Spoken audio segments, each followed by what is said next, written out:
transactions. So at least if you're going to think you understand something, just do a teeny bit of research. Please, you can need this for the whole world. Just do a little bit of research. Just educate yourself a teeny bit. A teeny bit. High frequency trading is arbitrage. You as a retail trader are not doing that. So if you're scalping for a few tickets, you're not doing anything with all arbitrage. And I won't even get into all the silliness about minis versus micros and everybody believing that they're somehow going to defy math and logic and be able to consistently run up very small accounts all the time. Now, can you run them up frequently enough to be positive in terms of your ROI on your investment and your time? And yeah, but you're never really going to grow as a trader. You're not going to grow in these firms. You might think none of these firms ever want to grow with you anyway. That's fine. That's pretty right. But I'm a dreamer. You say you're a dreamer. I believe there might be a little bit of alpha out there in the crowd, and that maybe we can find it someday. You know? So, I don't know. Yuck in the Nazi, making a move. Seen this movie before. A little strong close here. We can.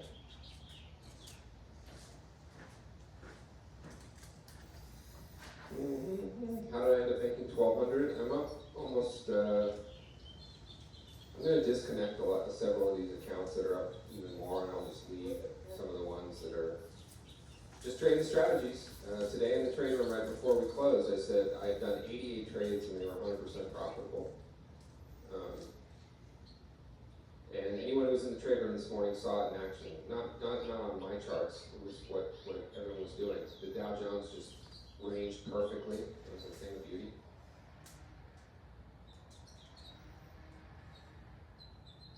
I'm going to cancel this order here at, so this account has closed profits of $12.39, and I'm eating into it here on this Dow short, so we're down $82 on this one.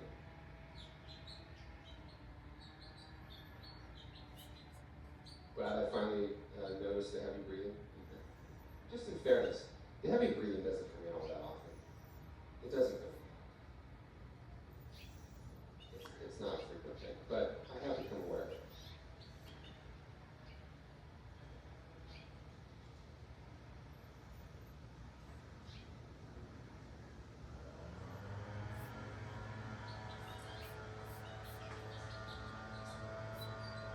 The Flash Boys, yes.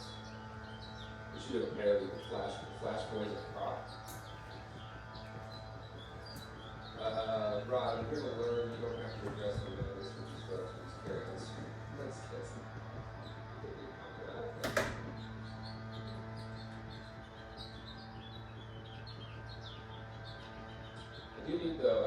I need some sound bites though. The education stuff doesn't transfer very well to. I have to do my little part to show up in the world that is full of noise. God isn't full of noise.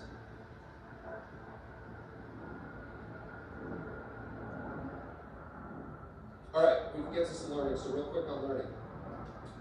That on the very rare times in which you have more than 100% ATR, and today we have well over 100% ATR.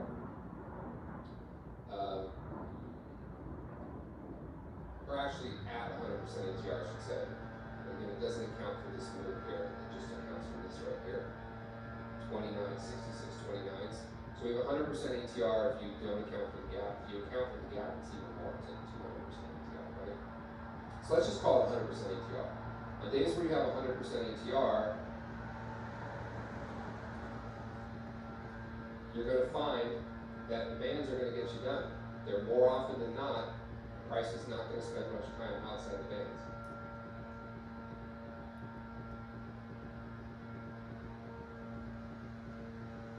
Right? That's all I need to tell you about today. Also, we are in a bear continuation pattern. We are below. So on a 30-minute, now again, this is just not a day, not one day is not a market make. but it's enough to make the shift to get below T-line and put us into a bearish continuation pattern. So until we get back above 67.39, according to the framework that I am teaching here, these are bearish continuation patterns. Same thing on the NASDAQ. You can get little moves up here. I mean, the thing is with this big move, you got to almost do something like that, right? And then it starts to look a little different. But you can clearly see that buyers are defending 24,000. They are. So for now, they're defending that level pretty well. And then we just have total pot luck over the next 30 minutes. I know there's going to be some that think that they can look into the matrix or look at a footprint chart or guess and say, oh, it's going to be a strong close and we're going to push higher, and half the time you'd be right. But rather than think about those things, instead you can come up and just put the order on the line, and I'll actually attach it here, okay? So I'm going to attach the order right here, and that sells at 24,967. And just do this enough times to build the confidence and the mental fortitude. Now, I would not suggest you do it on the NASDAQ, but if you're having success with the NASDAQ and you have a daily risk budget that can account for trading the NASDAQ, then that's fantastic. But this will work on all of, quote unquote, work. See how I'm resting an order right here as well? I'll attach this to this line as well. Okay.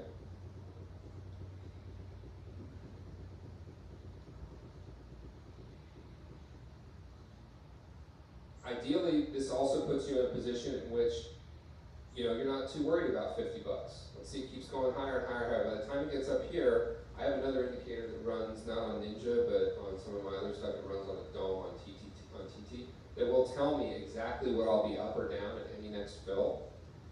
No, I'm not going to sell that for you. Code it up yourself. It's very, very cool though. So what I'm describing is that, I could do the math here roughly, but I went to California schools and I'm not that smart. So what my TT stuff does is it tells me, and this is for treasuries, but anyway, it would work on anything.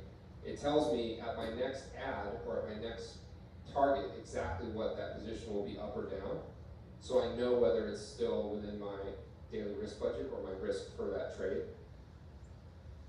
I don't teach on risk per trade because I don't think it's really a necessary skill to use. You need to learn how to manage portfolio risk as a day trader on a daily basis, based on a daily risk budget per session. If you start to get too much into, that's another thing that I've heard, 1 to 2%. Of course that doesn't work with prop programs. You're gonna risk $25 on a trade, or $45, $50 on a trade. Maybe you can, good luck. Some of you could. If you have a $150 daily risk budget, you probably don't want to be risking more than $50 per trade. But you're going to have a hard time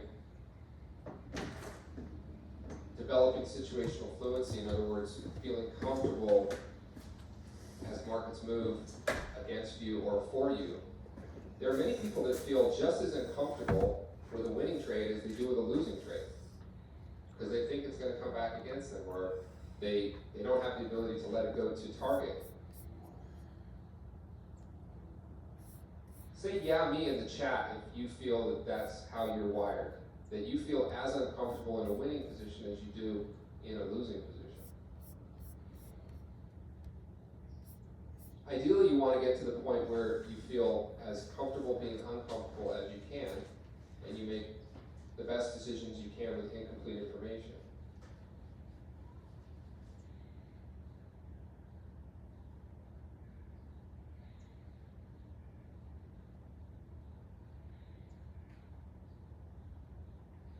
Okay, if you're just joining, we're going to be having our trade day giveaway today.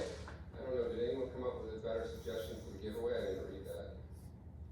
Let me see here. If you have a better suggestion for how to do a giveaway with a whole bunch of people, let me know.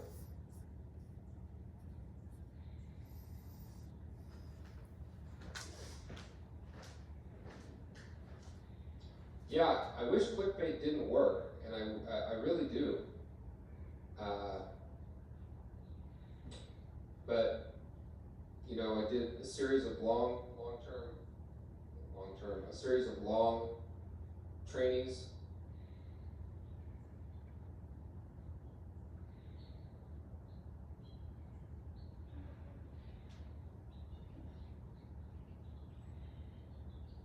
Put them up on YouTube. They don't get much visibility. I try to optimize them the best I can. So what's started to really work.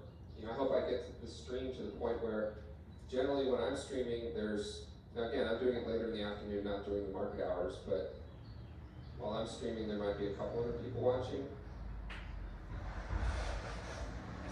There's plenty of people out there that stream with 5,000 people watching. All right, I have 11K and I'm tired of prop. Okay, if you're tired of prop, come up here.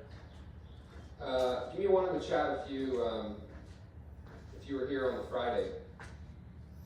Were you here on the Friday? Ooh, yikes, look at that. Okay, well on Friday what I did, and Ninja's such a great firm, they take like 3 days to give you back your money. They literally do. So I requested on Wednesday. It probably won't even be withdrawn from my account until tomorrow, and it won't be in my account until. So for those who complain about some prop firms taking a little while to pay you, how about firms like NinjaTrader? Now at Interactive Brokers, I can ask for $100 grand and it'll be wired that same day. Same day. As long as before 3 p.m. Eastern Standard Time. They'll wire $100 same day. $100,000 the same day. Over here, he asked for $2,000, which I did on Friday on the stream. And you can see the balance is still 72.74. So I got on this one because I'm going to, every time I stream, I'll show you my prop programs if you want. I'll show you, but I want you guys to remind me to say, hey, show me your NinjaTrader balance. Because this is real. This is a real world manifestation of exactly what you can do with 5,000, 10,000. Someone just said they have 11,000.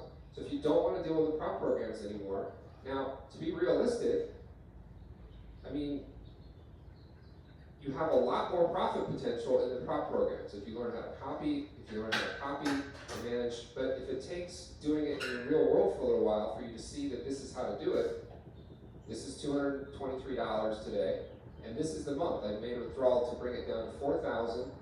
It should have been exactly 4,000. It's 4,094. Maybe it was 4,900. And here's the month. And eventually when they take the $2,050 out, you'll see it drop.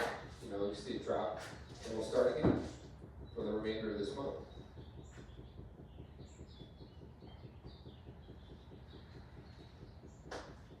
So over here is another tracking account for Interactive Brokers. And I took $1,750 out today. So that will be reflected in the net basically tomorrow. And they'll reduce it back down to 1,200, to whatever 1,750 is. So I meant it to be back at 10,000, but I made $585 today.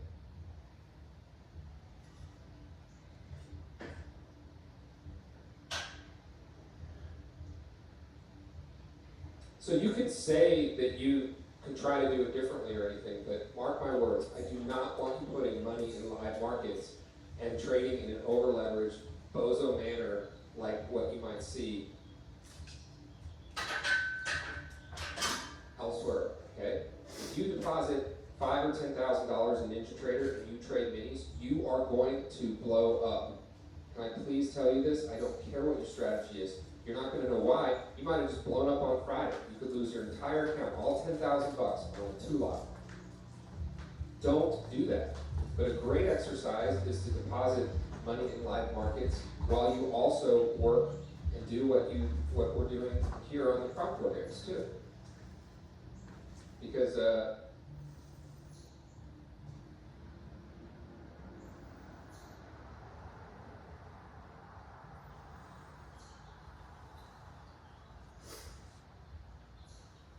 so let me get back to, I'll get back to some questions here because there's a good question about the math. So Michael's asking right here,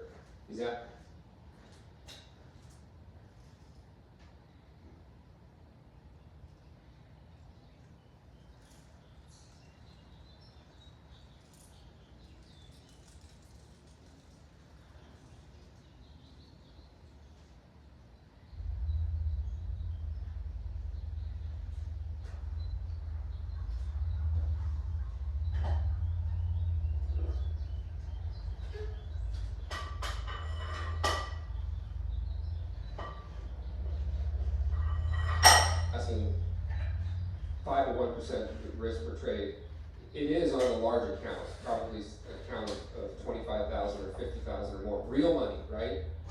I mean, since these programs are never going to change from this notional value, for the most part, we have to think in terms of real money. So if you're real money and you want to risk $100 per trade, okay, that could work. That would work with about a $400 daily risk budget. So on a $50,000 account with a $2,000 drawdown, unless we're talking about a $2,000 account. Here's the thing, we have to use these terms, right? They're just so silly. The drawdown. I'm willing to draw down my entire account. A drawdown is when you have $10,000 and you lose $600 one day. You drew down a little bit. Not when you have $10,000 and you lost your whole account. That's a draw out of business. So Michael, what I would suggest is on a $2,000 account, you start with a $200 daily risk budget. Okay? And on a $200 daily risk budget, I know that other people will, some members of my group might be working with, no trade more than a quarter of your daily risk budget or $50, but it's just going to be so hard. There's no way you could trade the NASDAQ that way, which you shouldn't anyway. You could probably get away with the Dow with a 50, because $50 risk per trade is 100 points on one contract. But you really want to be aiming for a way in which you can have 1, 2, 3 contracts in the Dow Jones eventually. So if you had a 2-lot one, now instead of 100 points, it's just 50 points, right? So I would say, don't let any trade eat into more than half of your daily risk budget. If that makes sense, that's what I would start with. So now you don't really have to worry about stops and targets all that much. You just have to go, shit, I'm down $100 in this trade. I have a $200 daily risk budget. I just have to hit the close button. I have no choice. Doesn't matter what the outcome's going to be, right?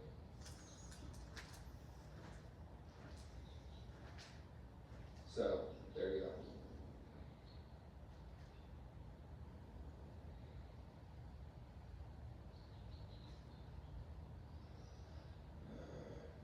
Yeah. Jeremy, your check's in the mail. You're just speaking too much truth. He's saying, why risk your own? Let me put this. I realize my head is down at the bottom now, so I'm gonna put my head back up the top. I don't see a reason to risk your own capital, but I'm just giving all the scenarios here. I think the benefit of having real brokerage relationships is you'll learn more about margin, you'll learn more about actual fills, you'll learn more about how auto liquidation and sizing really works. That's a fancy way of saying margin as well. And probably the most important for most people, I would think, you'll learn a little bit of discipline and patience because it's real money.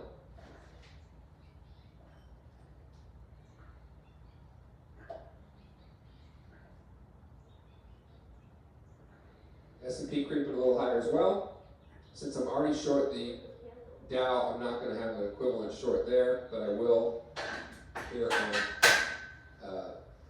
on the NASI.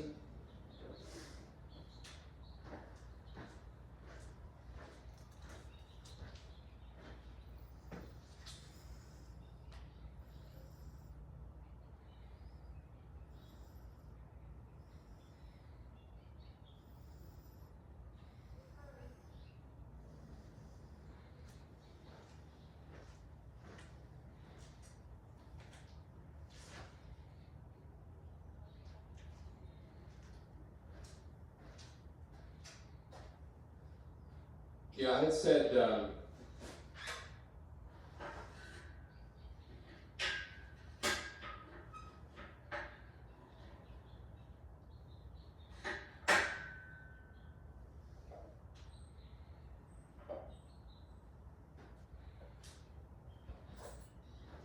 whole shut up and trade thing, really starting to feel that because a lot of people want to focus So I just did a video about the firm Phoenix, and there's a number of positive comments, which are great. I'm going to try it out or whatever, and then just a whole lot of the same thing. But this, that, and the other. And you can only, I love this is my favorite thing. You can for the $100 you pay, you can only take 3 payouts of a certain amount. I hear those same complaints about Prop Shop as well. So speaking of live capital, then if you don't like that, deposit your money. You can take out as much as you want, provided you make it. You're not going to be able to use the same amount of leverage. There's really no reason to complain about any of these, aside from if they literally go dark and take your money, which full disclosure has happened a few times, including one firm that I talked about, right? That's the only area in which I think it's valid to complain.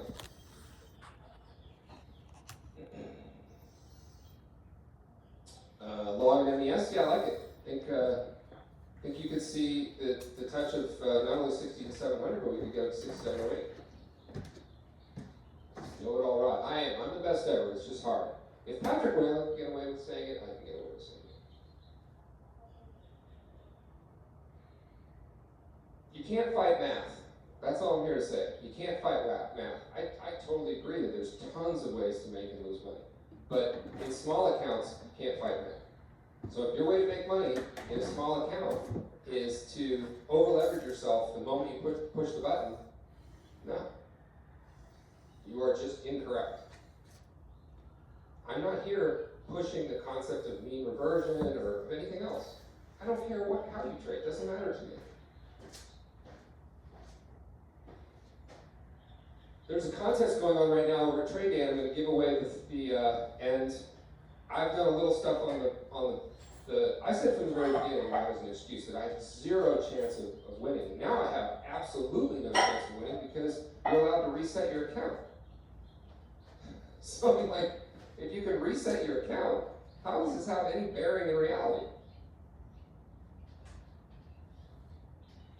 By the way, I'm going to be back at Starting Stack today. So I'm back at Starting Stack. Dug myself a $1,100 hole. And we're back at Starting Stack.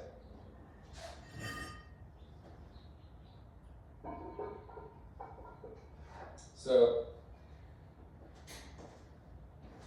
remember that Black Mirror episode where they recorded, everyone could record everything that happened in their eyes and then play it back? Sort of like the Progressive commercial where they go to replay.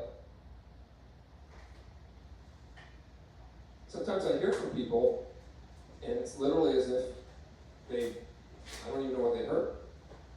So, anyhow, I am the best ever.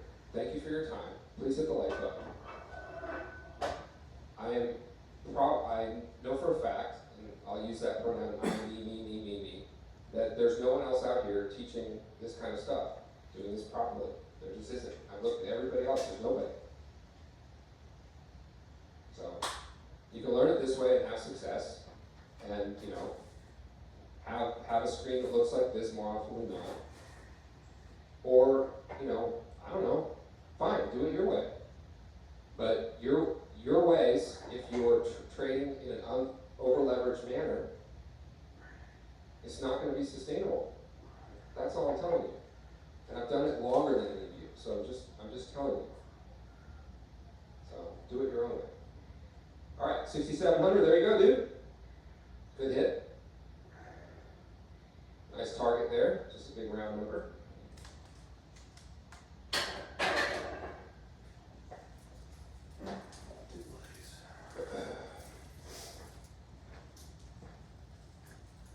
Yeah, when they said, so here's the reason I did it. And again, I'm not making any excuses. Here's what's going to happen. There's another 17 days. By the end of the time period, I will be up about at 3,000 to 4,000. Mark my words. So my balance will be 152 to 154. I won't win, but I'll never reset, and that's what my balance will be. Because that's what I do almost every month on a $150,000 account. So there should be no difference in the results.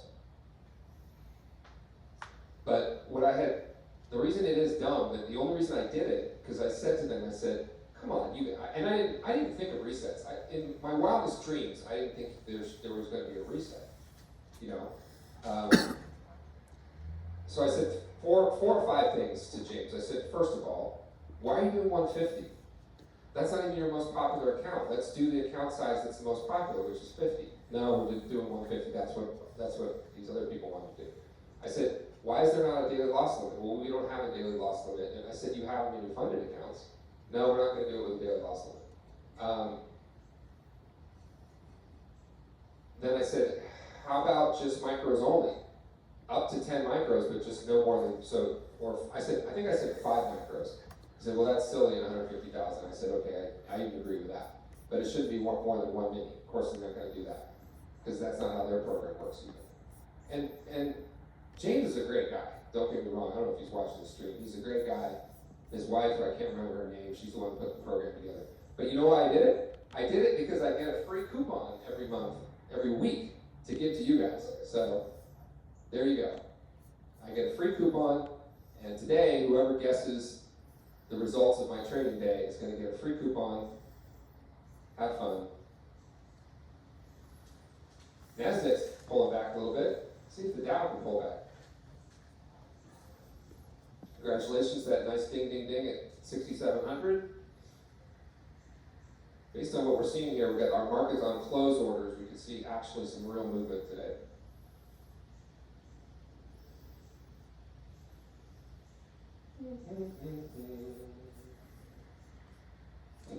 Real life resets are available in real life. It's called getting a job. You know when they're also available? They're available in your own account too. You just you lose 10 grand, reset, put another 10 grand in there. Shit, I traded like that for over a decade. People ask how long did it take me to become profitable or whatever. It took me 10 years to stop being a bozo. That the most important thing was to learn how to not to lose. To learn how to have a day like yesterday and it doesn't affect me at all, not even in the slightest. I mean, a day like Friday. In fact, Friday I did extremely well. Made a lot of money and a lot of paper money. Some of you know I was short the Qs from about 608 to 612 at different tranches, and that was, you know, a bad mistake. Qs down 25 bucks or something. Today I gave back a whole portion of that, right? But I'm staying short the Qs. Where are the Qs trading right now? They're trading 601.87, right?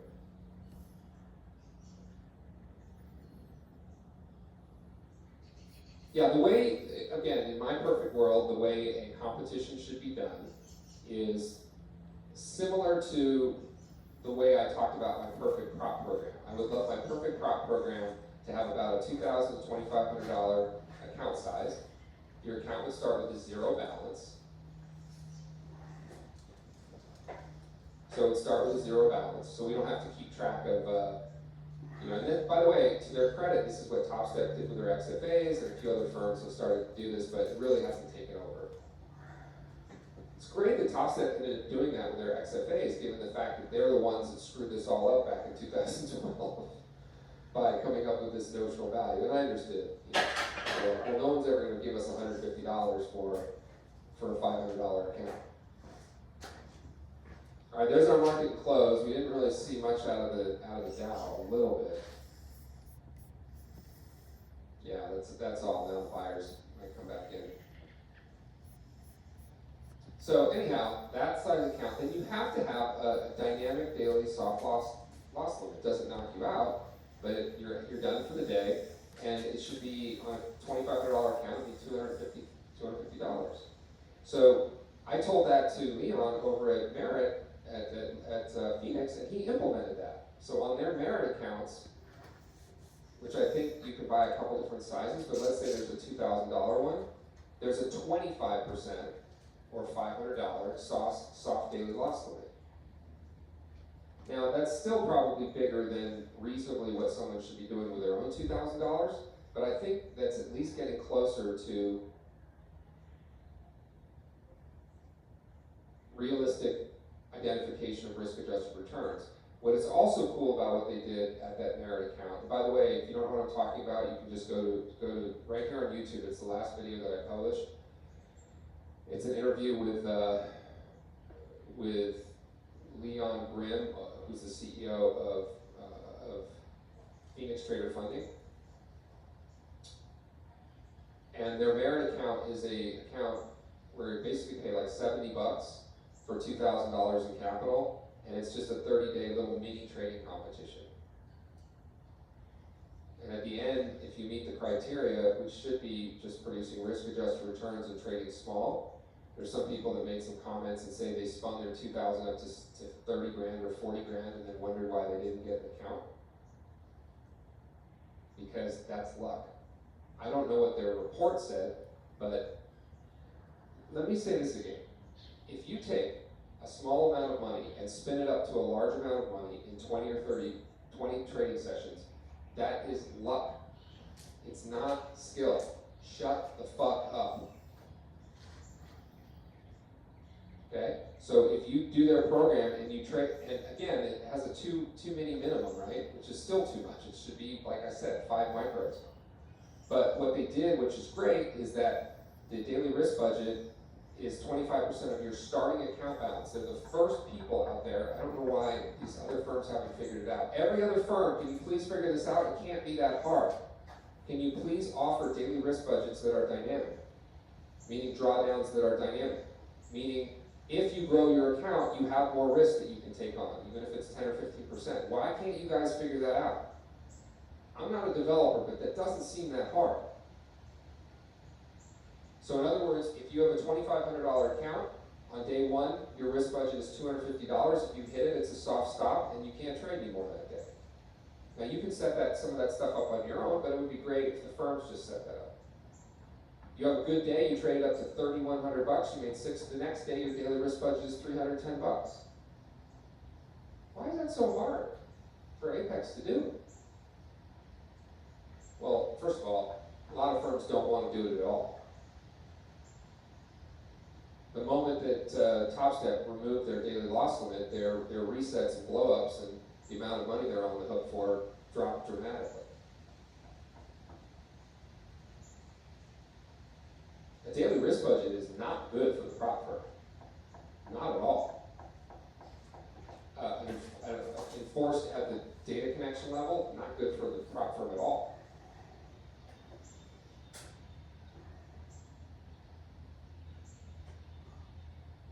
So Nicholas said he bought a merit account. There's no code for that one. It's just $69, so there's no deal or code area or nothing that you have to put in there. So it's fine. The codes provided discounts for Thor and discounts for some of the other accounts. You couldn't offer a discount on the merit. And I don't receive any commission or compensation from any of these new firms that I'm working with anyway. Let me say that again. I don't receive any compensation or anything from any. Why am I doing it? You don't have to believe me, but I'm just doing it to show you choice.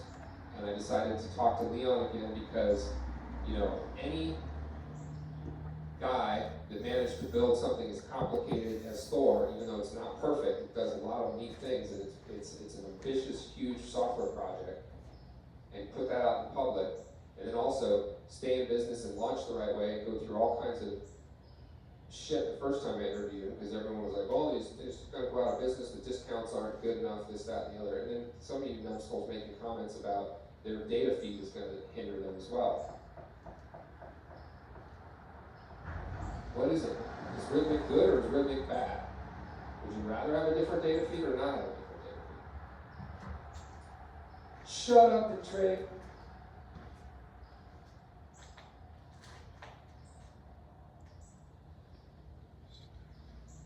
So Lucid has a dynamic daily loss limit, but much higher than 25%. What is it? Is it 50? If it's anything greater than 25, it's might as well not even have it. So you can lose 30% of your account or 50% of your account.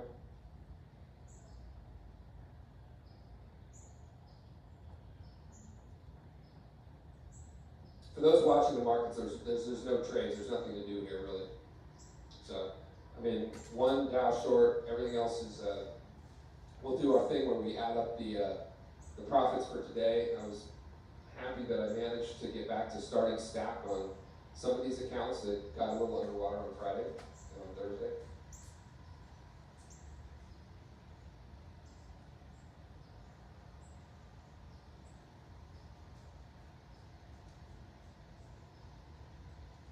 Scott's saying, who's going to bother trading 30 days for free? It's not for free. Pay $70 to get $2,000. If you already have $2,000, just put $2,000 of your own money in there. This gold short did not work out too well, so we're going to have to close that in just a little bit. Could have closed it all right when we were coming on, but they keep rallying everything in the close these days, with the exception of the scary control on Friday, right? All right, can you talk about sizing when ATR 7 compresses? I think what you're saying is right. But Adam, we actually got a little bit of a expansion today. But basically, the idea here, folks, is that it's just like blackjack or any kind of when you're gambling, right? You start losing and you double your bets, and they call it martingale, where you're just adding. But it's just human nature. When things are going bad, you go say fuck, you start doubling or doing more trades or going through that mental toxic behavior that I hear is very popular out there. I'm fortunate that I don't experience. So I get frustrated. Yes, I get frustrated like everybody else, but I've just never been one that just goes nutballs. I don't know why. So for those that are members of my group, I did bring on board someone that is very knowledgeable and a very good trader, and some of you might be talking to him, especially if you end up becoming lifetime members of my group. You can find out more about that later. But what Adam's saying in terms of the idea of trading a little bit bigger is as volatility compresses as measured by the ATR, you can actually trade larger, meaning increasing your contract size. You want to do the opposite